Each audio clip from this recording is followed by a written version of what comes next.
दर सालाबादाप्रमाणे नेताजी चौक उल्हासनगर 4 येथे शूरवीर अनिल लक्ष्मण आशार यांच्या स्मरणार्थ दहीहंडी महाउत्सव हा मोठ्या आनंदाने उत्साहाने अरुण भाऊ आशार हे साजरे करत आहे। विविध संस्थांच्या मार्फत साहेबांनी हा उत्सव साजरा केलेला आहे, पण ह्या वर्षीचा मान आम्हाला महालक्ष्मी समाजसेवा संस्था यांना मिळालेला आहे।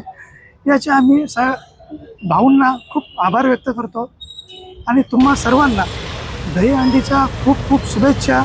आणि सर्व नागरिकांना आवाहन करतो की आपल्या हा जो हिंदूचा सण आहे, ह्या बाळगोपाळांचा सण आहे, या सणाला तुम्ही आवर्जून या आणि या उत्सवाचा आनंद घ्या। धन्यवाद। सर्वप्रथम सर्व उल्हासनगर नागरिकांना उद्याच्या 15 ऑगस्टच्या दिनाच्या मी खूप खूप शुभेच्छा देतो। दहीकाला हा उत्सव सालाबादाप्रमाणे खूप हर्षोल्लासात या उल्हासनगर नेताजी चौकामध्ये होणार आहे। अनिल मित्र मंडळाच्या माध्यमातून आम्ही हा सण साजरा करत होतो, परंतु कोरोनाच्या नंतर या उत्साहासाठी विविध संस्था या लोकांनी हा सण त्यांच्या ताब्यात घेतल्यामुळे दरवर्षी अनोख्या पद्धतीने माझ्या भावाला आदरांजली वाहण्याकरता ज्या संस्था पुढे येतात आणि हा बालगोपाळांचा हा दहीकाला सण ते साजरे करतात। यावर्षी महालक्ष्मी सेवाभावी संस्था यांनी हा उत्सव साजरा करण्याचं ठरवलं। मला असं वाटतं की हा सण माझ्या भावाच्या नावाने असल्यामुळे आणि एका पोलिसाच्या नावाने असल्यामुळे हा बंद होऊ नये अशी या शहरातल्या जनतेची इच्छा आहे।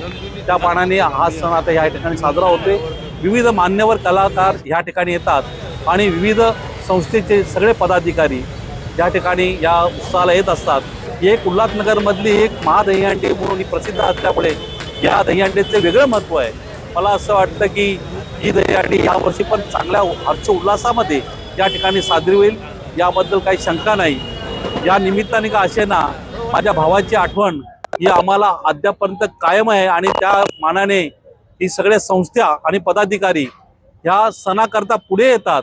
याचं खरं तर मी खूप कौतुक करतो आणि मी आभारी मानतो की हा सण आता माझा एकट्याचा राहिलेला नसून या उल्हासनगरमधील जनतेनी, या उल्हासनगरमधील विविध संस्थांनी हा सण आता त्यांच्याकडे घेतलेला आहे। त्यामुळे आता हा अनिल मित्र मंडळ एक नावाला फक्त संस्था राहिली असून आता याच्या अगोदरही आपण बघितलं असेल की आजही बघितलं असेल की विविध संस्था या दहीहंडीचं आयोजन करतात। त्याच पद्धतीने यांनी दहीहंडीचं आयोजन केलेलं आहे। या आयोजनासाठी आमच्याकडनं जे आमचे मंडळाचे कार्यकर्ते आहेत ते सुद्धा ह्या ठिकाणी असणार आहेत, परंतु हा दहीहंडीचा कार्यक्रम महालक्ष्मी सेवा संस्थेने साजरा केला।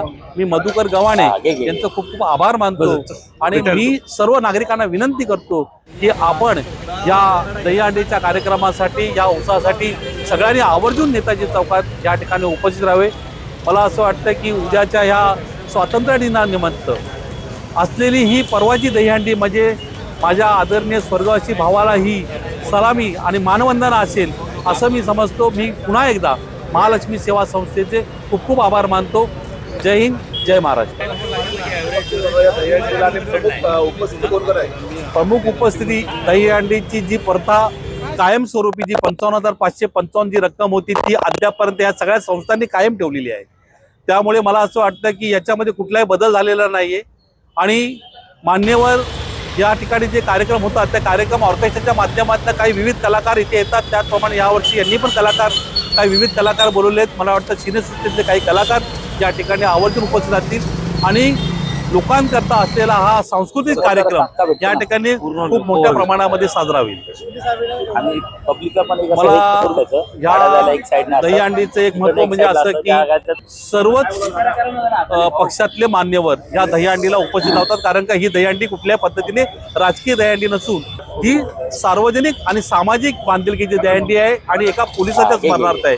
तर मला असं वाटतं की शिंदे साहेब या मतदारसंघाचे आमचे खासदार डॉक्टर श्रीकांत शिंदे साहेब हे या मतदारसंघामध्ये येतच असतात आणि ह्यावेळेस महालक्ष्मी सेवा संस्थावाल्यांनी माननीय उपमुख्यमंत्री साहेबांना आणि खासदार साहेबांना आवर्जून त्यांना सांगितलं की या वर्षी आमच्या संस्थेने दहीहंडी उपस्थित केली तर आपण जरूर यावं। तर मला असं वाटतं त्यांची पण उपस्थिती राहण्याची शक्यता आहे।